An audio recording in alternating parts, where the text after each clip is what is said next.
Raja 12.1 menunjukkan pasaran pertukaran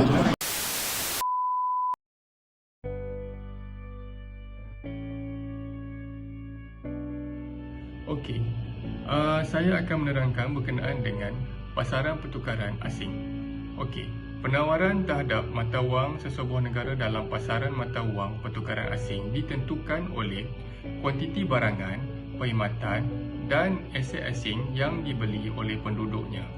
Manakala permintaan terhadap mata wang sesebuah negara pula ditentukan oleh kuantiti barangan, perkhidmatan dan aset domestik yang dibeli oleh penduduk negara luar atau asing.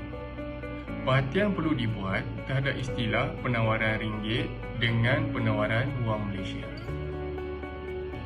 Penawaran ringgit. Penawaran ringgit adalah istilah yang merujuk kepada jumlah ringgit yang dibawa ke pasaran pertukaran antara ringgit dengan mata wang asing untuk mendapatkan dolar. Ini contoh katakan mata wang asing itu adalah dolar Amerika. So untuk mendapatkan dolar bagi tujuan membeli barang, perkhidmatan ataupun aset Amerika. Manakala penawaran wang Malaysia pula merujuk kepada dasar monetary yang dijalankan oleh BNM. Apabila BNM menjalankan dasar monetary yang mengembang, penawaran Malaysia akan meningkat. Sebaliknya, sekiranya BNM menjalankan dasar monetary menguncup, penawaran wang Malaysia akan berkurangan. Okey, untuk pembentangan yang seterusnya, saya serahkan kepada rakan saya. Raja 12.1 menunjukkan pasaran pertukaran ringgit Malaysia dan dolar Amerika. Daripada raja, kita juga boleh melihat bahawa pembelian barang, perkhidmatan dan juga aset daripada negara Amerika dan juga negara Malaysia. Raja juga menunjukkan cara pembelian dan juga penjualan antara pasaran mata wang dan juga dolar. Antara faktor-faktor yang menyebabkan permintaan ringgit Malaysia dan juga penawaran dolar adalah: yang pertama ialah firma isi rumah atau kerajaan Australia yang mengimport barang Malaysia atau yang membeli barang dan perkhidmatan buatan Malaysia. Yang kedua, rakyat Australia yang datang melancong ke negara Malaysia dengan pertukaran dolar ke ringgit Malaysia.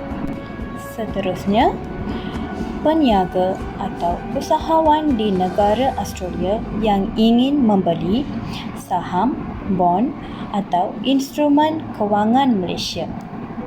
Seterusnya, syarikat-syarikat Australia yang ingin melabur modal dan meluaskan perniagaan mereka di negara Malaysia. Akhirnya, spekulator yang menjangka nilai dolar Australia akan merosot nilai berbanding ringgit Malaysia. Seterusnya, permintaan terhadap dolar Australia.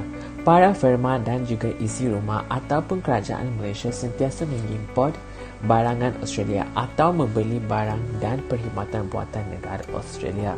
Contohnya, Malaysia membeli barang seperti bahan-bahan makanan dan juga perkhidmatan talian yang diperbuat daripada negara Australia. Seterusnya, rakyat Malaysia sering berlancong ke Australia. Oleh itu, ia dapat meningkatkan kadar inflasi pelancongan di negara Australia. Selain daripada itu, pemegang ringgit juga hendak membeli saham, bond dan instrumen kewangan dari negara Australia, dan juga syarikat Malaysia mahu pun melabur di negara Australia.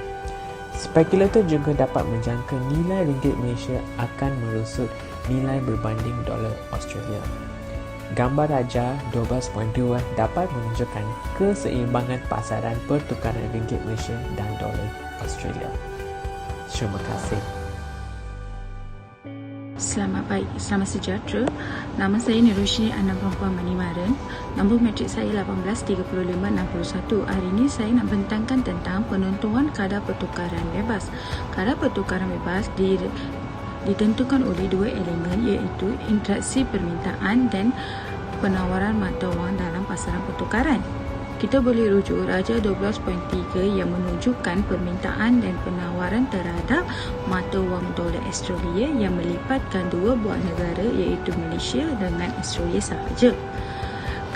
Keseimbangan wujud dalam kadar pertukaran E apabila kita bergerak ke atas dalam paksi menegak dolar, nilai mata wang dolar lebih tinggi daripada nilai ringgit.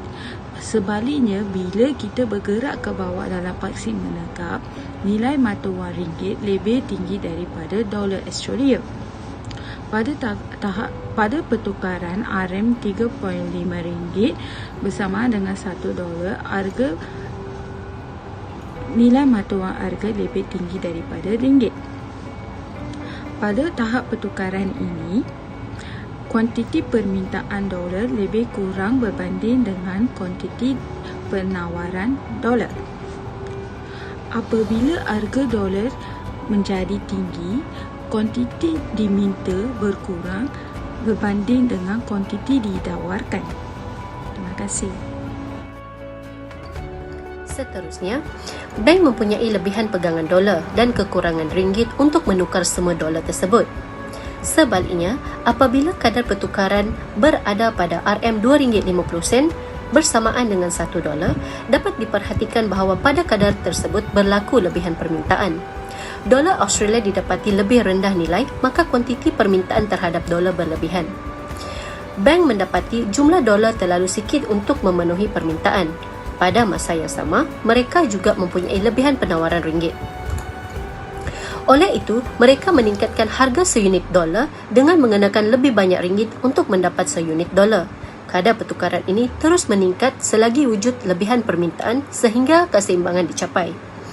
Pasaran pertukaran yang bebas akan menyebabkan sesuatu mata wang meningkat nilai apabila berlaku lebihan permintaan dan menyusut nilai apabila berlaku lebihan penawaran mata wang tersebut. Sekian, terima kasih. Saya serahkan kepada rakan saya. Seterusnya, meningkat nilai mata wang domestik bermakna ia memerlukan lebih banyak mata wang asing untuk membeli seunit mata wang domestik atau kurang mata wang domestik yang digunakan untuk membeli seunit mata wang asing. Manakala, menyusut nilai mata wang domestik pula bermakna kurang unit mata wang asing yang diperlukan untuk membeli seunit mata wang domestik atau lebih banyak mata wang domestik yang diperlukan untuk membeli seunit mata wang asing. Sebagai contoh, pada tingkat harga RM2.50, kuantiti penawaran berkurang dan berlakunya lebihan permintaan. Apabila harga meningkat dari RM2.50 ke RM3.50, permintaan berkurang dan berlakunya lebihan penawaran. Kedua-dua permintaan dan penawaran bersilang apabila harga kurang dari RM3.50 ke RM3.